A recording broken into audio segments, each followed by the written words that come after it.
देशभक्ति का जुनून जब सर चढ़ जाता है तो देशभक्त कुछ अलग ही कर जाता है।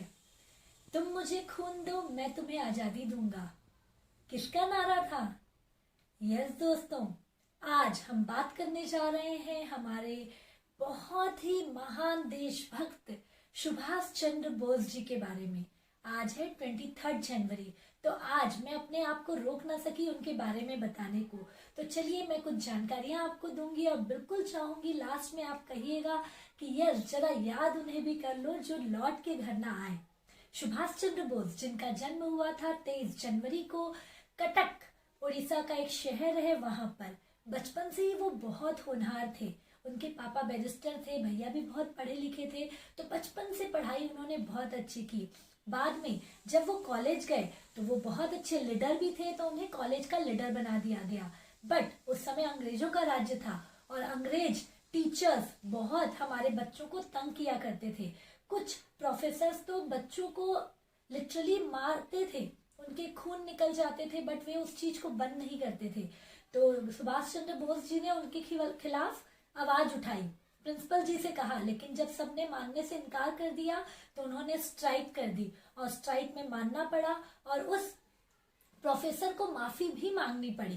तो कभी वो डरते नहीं थे, इस तरीके से वो हमेशा लीडिंग किए। उसके बाद आगे उनकी लीडिंग जब आगे गलत होने लगी तो प्रिंसिपल और कुछ लोगों ने मिलकर उन्हें सस्पेंड कर दिया कॉलेज से। तब भी वो रुके नहीं, वो ईसीएस की पढ़ाई के लिए उनके पापा उन्हें लंदन भेज दिए और ईसीएस की पढ़ाई जो कि 4 साल का टाइम लगता है, उन्होंने सिर्फ 7 से 8 महीने में वो पढ़ाई कर कर वापस आ गए और बहुत बढ़िया उनको जॉब मिल गई और वो करने लगे। लेकिन जब उन्होंने देखा कि नहीं, यहाँ तो अंग्रेज हमारे लिए गलत कर रहे हैं, तो मैं उनका साथ क्यों दूं, तो उन्होंने ईसीएस की इतनी बड़ी जो नौकरी थी उन्होंने उसे छोड़ दी। जैसे ही जब उन्होंने नौकरी छोड़ी तो काफी लोग उनसे प्रभावित होकर पेपर में छप गया और काफी लोग उनकी प्रशंसा करने लगे।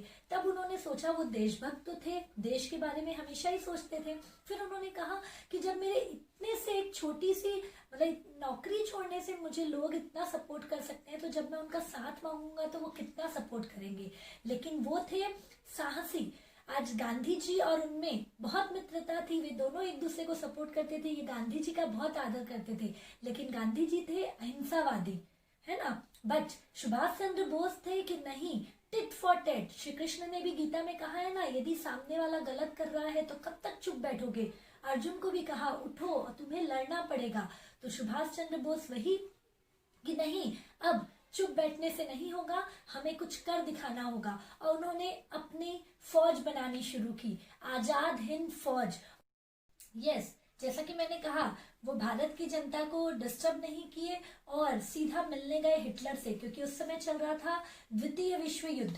तो उन्होंने हिटलर से जब मिलने गए तो उन्हें पहले तो मिलने का मौका नहीं दिया जा रहा था। जब बहुत रिक्वेस्ट के बाद वो जब मिले तो हिटलर के कुछ बहुरूपीय रहते थे, क्योंकि हिटलर को अपनी जान की बहुत फिक्र होती थी। तो वो बहुरूपीय एक के बाद एक आते गए और हेलो मिस्टर बोस, कहिए आप कैसे हैं, इस तरीके से आगे से ही हाथ मिलाने लगे। तो सुभाष चंद्र बोस ने कहा, नहीं, मैं सुभाष चंद्र बोस इंडिया से, भारत से हूँ, लेकिन मैं हिटलर से मिलना चाहता हूँ। तो हिटलर को बहुत आश्चर्य हुआ कि आज तक उन्होंने देश विदेश में अपने बहुरूपीय को घुमा दिया, बट किसी ने पहचाना नहीं, और आज ये कैसे पहचान लिए।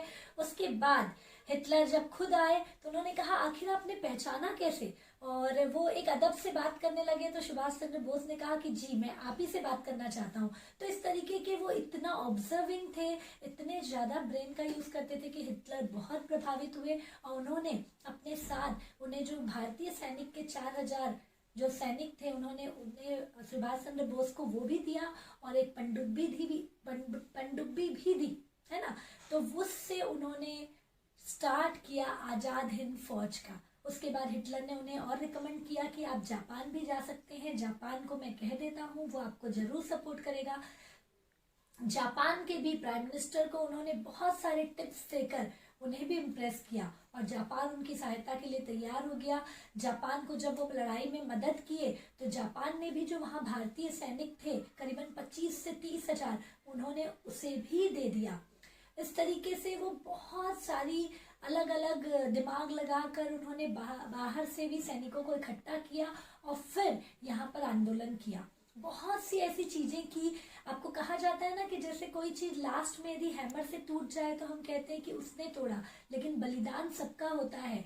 तो आज चाहे चंद्रशेखर आजाद को याद किया जाए, चाहे लाल बहादुर शास्त्री को याद किया जाए, चाहे भगत सिंह को याद किया जाए और चाहे सुभाष चंद्र बोस, तो ये सारे देशभक्तों को हमें जरूर याद करना चाहिए। अपने बच्चों को उनके बारे में स्टोरी जरूर सुनाना चाहिए, क्योंकि आज उन्होंने ही तो इतनी मेहनत की जिसके कारण आज हम इस इंडिपेंडेंट इंडिया में जी रहे हैं। आज पता है, यदि शायद सुभाष चंद्र बोस जिंदा होते तो हमारा जो पाकिस्तान और इंडिया अलग अलग हुआ वह भी नहीं होता। तो बहुत सी ऐसी चीजें हैं जो हमारे देशभक्तों ने हमारे लिए बहुत बड़ी बड़ी कुर्बानियां दी है।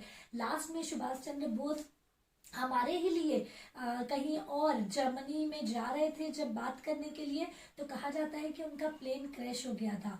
बट बहुत अलग अलग अवधारणाएं हैं। कोई कहता है कि नहीं, प्लेन क्रैश नहीं हुआ था, कोई कहता है आज भी सुभाष चंद्र बोस जिंदा हैं।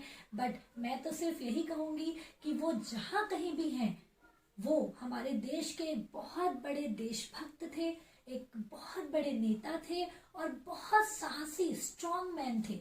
तो उन्हें मैं सैल्यूट करती हूँ और आपको भी कहूंगी कि ऐसे दिनों में, अभी 23 जनवरी है, आज आगे 26 जनवरी आ रहा है, तो जब भी देश से रिलेटेड कोई दिन आता है या बाकी टाइम पे भी आप देशभक्तों को जरूर याद करिए। तो मैंने पहले लाइन कहा था ना, जरा याद उन्हें भी कर लो जो लौट के घर ना आए। तो उन्हें याद करते रहिए और बच्चों को उनकी कहानी जरूर सुनाते रहिए। Thank you.